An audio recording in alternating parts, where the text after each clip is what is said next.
এই না ও আমার গলার মধ্যে দিচ্ছে, গলার মধ্যে টাইসনা দিয়ে হেরে আমার এই যে পিঠের মধ্যে লাত্তি যে আমাকে মারছে। সে পুলিশও চাকরি করে। মারার পর দেখি যে আমার বড় ছেলের বাড়ি ঘিরছে। আমার বড় ছেলের বাড়ি ঘিরে বেড়া গুড়া বাইরে ভাঙ্গার খালি কয় তোরা বাড়া। ওই অবস্থা আমাকে এক ধরাধরি করে নিয়ে যায়। আমার ছেলে মেরে হেলাবো ওসে জামাল আর ওসে জামানের ছেলে শফিকুল, বদি, রুবেল, সৈয়দ।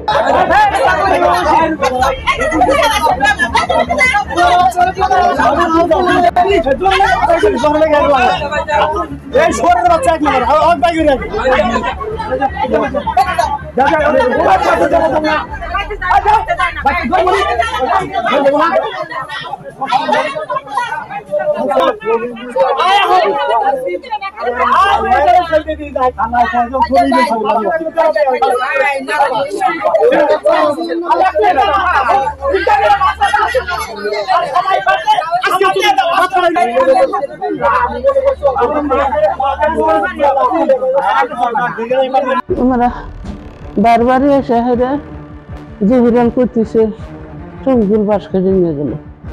তোরা দেহস নাই মুকুল কয় দাদা তুমি চুপ থাকো, বাস কাটে নিয়ে যায় আর যাই করুক নিয়ে যাচ্ছে, তুমি চুপ থাকো। আমি বড় ছেলে করতেছি যে বাবা বাস কাটে নিয়ে যায় কিনা জমিন অর্ধেক কাটে নিয়ে যাই গে। আমি তো বাধা দিতেছি যে কাটে নিয়ে যাই গে না, কি করে করুক গা তোমরা চোখ। ও ভাই আমার বড় ছেলে চুপ মারছে। ওই জ্বালা শুনছে যারা বাস কাটে নিলে এটা কইল কে। ও ভাই ওরা যে নাটি ফালা নিয়ে যে একবারে জুট পাট হয়ে আছে ওইটা তারা আমরা জানি না।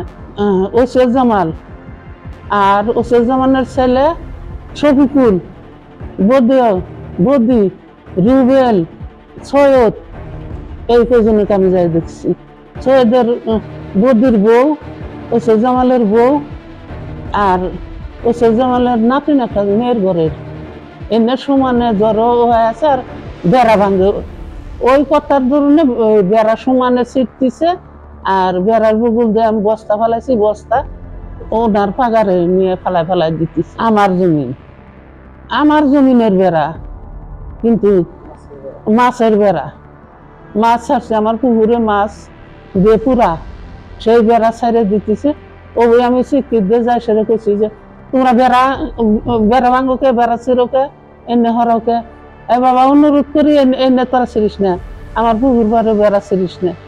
ওই গেছে আমার বড় ছেলে, ছোট ছেলে, আমার নাতিন গেছে। ওই অগরে ধরছে, ধরে বাড়ি আমি তো রোগানি মানুষ দাঁড়ায় হয়েছি। ওই ওসে জামালের পোলা শফিকুল আমাকে এসে হেরে এই যে ওন্না ছেড়া, এই ওন্না ওই আমার গলার মধ্যে দিচ্ছে, গলার মধ্যে টাইসনা দিয়ে হেরে আমার এই যে পিঠের মধ্যে লাত্তি। ওই ছবিগুলি আমাকে লাগতেছে আর আমাকে কেউ ধরে নাই। ছবিগুলি লাগতেনের উপরে নাতি দিয়ে যখন আমি পইরে আসি ওই সময় ওই গ্রামেরই একটা লোক, লুৎফর নাম, সে এসে হেরে কয়ে যা লাগো এ তো নড়াচড়া করা নাই এই মানুষ। এই আমি আল্লাহ বেড়ার বাধা দিবার যায় হেরে এই তো এরকম করে নাটি ফেলা যায়। আমার দুই ছেলে নাতিনের মাই রেখেছেন যে একেবারে যা। আমার মেয়ে আগেবার গেছে হেকো বাড়ি, জামাই আগেবার গেছে হেকো বাড়ি, হেগেরও বাড়ি। ওরা তার নাড়ি নিয়ে জানে, আমরা গেছি বেড়ার উদ্দেশ্যে যে বেড়া ছিল কে, জাল ছিল কে। এই যে ওরা জাল ছিল টিকিট এখানে ধাঁধাই মারা হইল বাইরে আমার বাড়ি হবে তারপরে ওই অবস্থায় গেছি বড় খোলা রাখতে দেখলাম দেখতে পারি ওকে বাবা দেখলো মেরে হলাবো এই বেড়া হুমদাম বেড়া তিন মধ্যে বাইরে ভাঙিয়ে তুইরা এই অবস্থা সালা বাড়া তৎ খামো এখন আগে কথা তোমরা মারবো না, তোমার মনে তোমরা ধরো ওই শালাক মারবো, শালাক শেষ করে মারবো।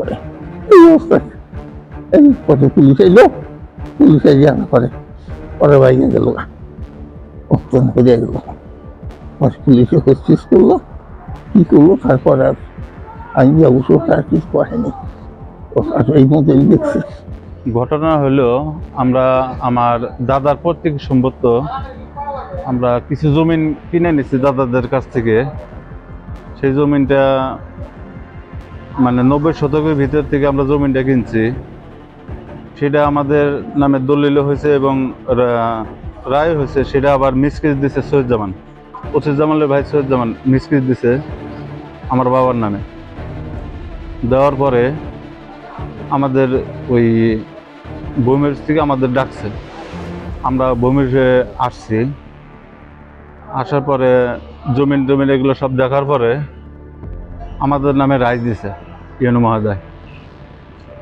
রায় দেওয়ার পরে সেই টিউনো স্যারের রুম থেকে বের হইতেই ওসিরজামানের ছেলে শফিকুল পুলিশে চাকরি করে। তারপরে মনে করেন যে আমার ওই ভাইটার উপরে হামলা করে আমাদের যে জমির দলিল গোনা ছিল সেটা ছিনতাই করলো শফিকুল। ছিনতাই করে মনে করেন যে আমাদের দলিল ছিঁড়া 2 খণ্ড না 3 খণ্ড দলিল আমাদের কাছে দিছে। দেওয়ার পরে ওদের কাছ থেকে যে আমরা একটা জমি নিছি সেই দলিলটা মনে করেন যে ওরা আমাদের দেয় নাকি। আমরা মাঠে আমরা ছিঁড়া জমি মানে দলিলটা আমরা ফিরে পাইছি। আর আমাদের দলিল ছিল 5টার মধ্যে একটা দলিল পাইছি, আর 4টা দলিল ওরা নিছে। আরো লোকজন ছিল ওখানে। যাই হোক, মনে করেন যে আমরা ওপিলে আছি যে আমাদের কাগজপাতি হাতে দিছে, আমরা মনে করেন যে এর কাছে বিচার দেব। এর মধ্যে যে ব্যবস্থা সবগুলো চলে গেছে, তার চাকরির গন্তব্যস্থলে চলে গেছে। যাওয়ার পরে এই যে আগামী মঙ্গলবার তার ছেলে এসে এরা আমাদের জমিনের পাশ থেকে মনে করেন যে বাঁশ কাটা বাড়িতে নিয়ে গেছে। এর মধ্যে আমার বড় ভাই আসে বলতে বাঁশ কাটলো কারা, এই কাটলো কারা, এগুলো শোষা করতে। এমন থেকে মনে করেন যে আমরা তো জানি যে ওরা গ্রুপ বাইন্দে ওরা মারামারি করবে, এটা তো আমরা জানি না। এর মধ্যে লক্ষ্য করে দেখা যায় আমাদের পুকুরের পাড়, এই যে আমি মাছ ছাড়ছি পুকুরের পাড়, ওরা কিন্তু এতে পূর্বে কিন্তু পুকুরের পাড়টা কিন্তু অবৈধভাবে কিন্তু ওরা পুকুরের পাড়টা কাটছে সেই জমিটা। এবার আমি মাছ ছাড়ছি এবং আমি 3 মাস আগে আমি ওদিক দিয়ে লেট দিয়ে আমি বেড়া দিছি। বেড়া দেওয়ার পরে আইসেরা এই বেড়াগোনা জালগোনা টাইনে সিস্টার সব শেষ করে ফেলাইছে। এর মধ্যে আমার বাবা মা বাধা, মানে আমার বাবা এবং আমার মা ওখানে আগে গেছে। এই শফিকুল, ওসিরজামানের ছেলে শফিকুল আমার আম্মার বুকের মধ্যে এমন লাঠিটা মারছে আমার, আর গলার ভিতরে ওনা দিয়ে দেন টানার চেষ্টা করে। আমার আম্মার অবস্থা বেশি একটা ভালো না, হাসপাতাল ভর্তি আছে। আর আমার আব্বা মান্দার ভিতরে মনে হয় বাইরে এসে একটা হাড়ও ভাঙছে, মান্দার একটা হাড়ও ভাঙছে। তারপর মনে করেন যে আমরা যে ওর থেকে উদ্ধার করে নিয়ে আসছি। আনার পরে মনে করেন যে আমরা আমার বড় ভাইয়ের বাড়িতে আমরা এসে বসছি। এর মধ্যে এসে শফিকুল এবং ওই তাদের পরিবারের যা আছে মানে লোক প্রায় 10-15 জন লোক এসে আমাদের বাড়ির উপরে এসে, আমার ভাইয়ের বাড়ির উপরে এসে আক্রমণ, লাঠি টাটি দিয়ে মনে হয় 3 বাইরে টেরে মনে করেন যে মারবে এরকম হুমকি দেয়। হুমকি দেওয়ার পরে এ সময় মনে করেন যে আমরা যখন হাসপাতালে আসবো তাও আসতে পারি না। তারপর আমরা থানায় ফোন করি, থানায় ফোন করে পুলিশের আশ্রয় নিয়ে, পুলিশের সাথে নিয়ে এসে আমরা থানায় এসে ভর্তি করছি। আমার বাবার অবস্থা বেশি একটা ভালো না এবং সবার কাছে আমি বলি যে আমার বাবার এই বুড়া বয়সে যে সুখে একটা বিচার পায়, সবার কাছে এই দাবিটা আমি পেশ করলাম। আপনি কি কিছু প্রিন্ট করাতে চান? প্রিন্টস অ্যান্ড কর্পোরেশন আপনার সব প্রিন্টিং সমাধান নিয়ে এসেছে। মগ, পানির বোতল, টি-শার্ট, টাইলস, ফটো ফ্রেম, আমরা সবকিছু প্রিন্ট করি আপনার পছন্দের ডিজাইন, আপনার স্টাইলে। প্রিন্টস অ্যান্ড কর্পোরেশন, আপনার প্রিন্টিং সলিউশন, সবসময় আপনার পাশে।